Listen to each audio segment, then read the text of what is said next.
Janasena party ఆధ్వర్యంలో 79వ స్వాతంత్ర దినోత్సవ వేడుకలు కంబాల చెరువు వద్దనున్న డాక్టర్ పద్మ విభూషణ్ చిరంజీవి పార్కులో ఘనంగా నిర్వహించారు.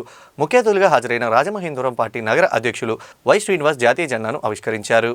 ఈ సందర్భంగా ఆయన మాట్లాడుతూ స్వాతంత్ర్యం అనేది అనేక మంది త్యాగాలు చేసి సాధించిన అపూర్వ విజయమని, మహాత్మా గాంధీ, భగత్ సింగ్, సుభాష్ చంద్రబోస్, అల్లూరి సీతారామరాజు వంటి మహానుభావుల పోరాట స్ఫూర్తి ప్రతి భారతీయునిలో నిత్యం నింపుకోవాలని తెలియజేశారు. ప్రతి ఒక్కరిలో జాతీయ భావాన్ని పెంపొందించే సిద్ధాంతాలతో పవన్ కళ్యాణ్ జనసేన పార్టీని స్థాపించారని గుర్తు చేశారు. ఈ స్వాతంత్ర దినోత్సవం రోజున రాష్ట్రంలోని మహిళలందరికీ ఉచిత బస్సు పథకాన్ని కూటమి ప్రభుత్వం ప్రారంభించడం సంతోషమని తెలిపారు.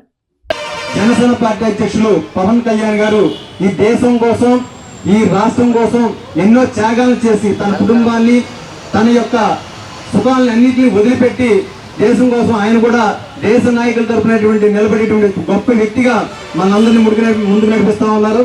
ఆయన స్ఫూర్తిగా తీసుకొని భారతదేశం గత 11 సంవత్సరాల క్రితం ప్రపంచంలో 7వ ఆర్థిక వ్యవస్థగా ఉంటే మొన్ననే 5వ స్థానంలో రావడం జరిగింది.